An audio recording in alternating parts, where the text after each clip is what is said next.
Partners over at the Milwaukee Business Journal are taking a unique approach to looking at the unrest across the country. They are focusing on what specific actions businesses can take to address discrimination and change their work culture.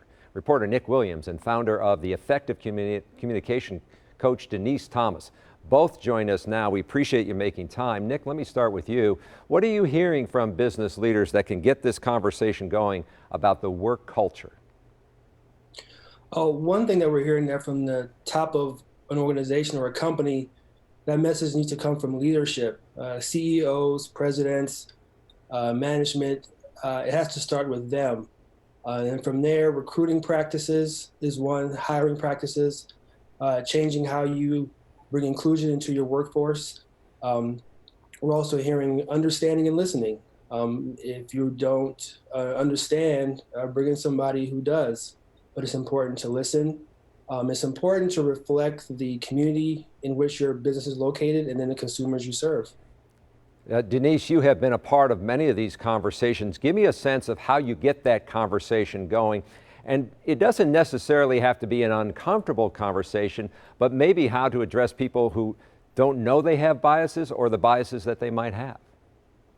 Absolutely. And that's such a great point. Part of preparing for the conversations is taking an inventory of all the experiences, whether they're good or bad, that you've had when dealing with different cultures, different races.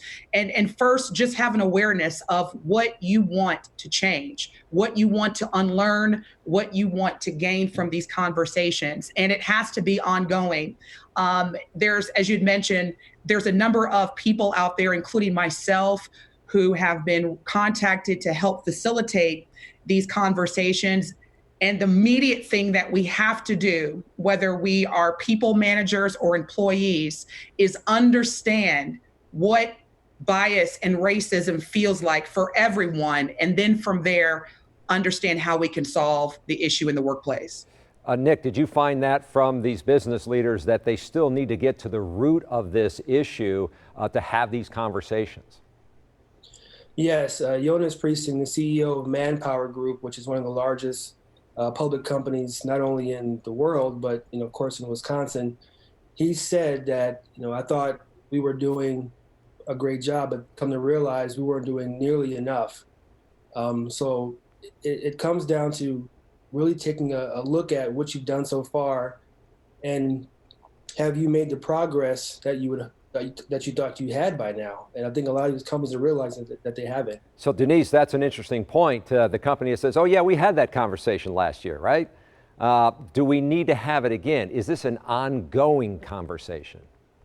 This is definitely an ongoing conversation. In addition to the conversations, businesses must implement technical and detailed practices that regard racial sensitivity, especially with those individuals that manage people every day, that have a responsibility of developing people every day, because a lot of the toxic work environments that people are experiencing, especially as it relates to racism, is through the direct people that they work with every day, as well as their managers. And again, a lot of that has to do with unlearning and deciding what actions you're going to have to take. But it definitely will need to be an ongoing process in addition to having the conversations. Yeah, that conversation has to include metrics and then a follow-up to those metrics. So we thank you both for being part of this conversation. Thank you.